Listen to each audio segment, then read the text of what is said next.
الخطاب الملكي جاء مؤطرا المشهد السياسي ككل، ومؤكدا ما جاء في الدستور المغربي.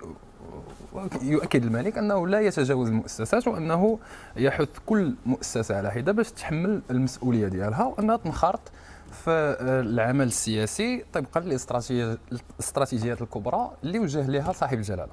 ثم إعادة توجيه كما ذكرتي، إعادة توجيه لهذه المؤسسات وإشارة لتصحيح المسار ديالها في العمل الحكومي. يعني الملك طالب هذه الحكومة هذه بتسريع وتيرة الإنجازات ديال مجموعة من المشاريع، ديال الموازنة كما قلتي ما بين المشاريع الكبرى ما يكونش تناقض أو تنافس ما بين المشاريع الكبرى وما بين كذلك البرامج الاجتماعية. أكيد.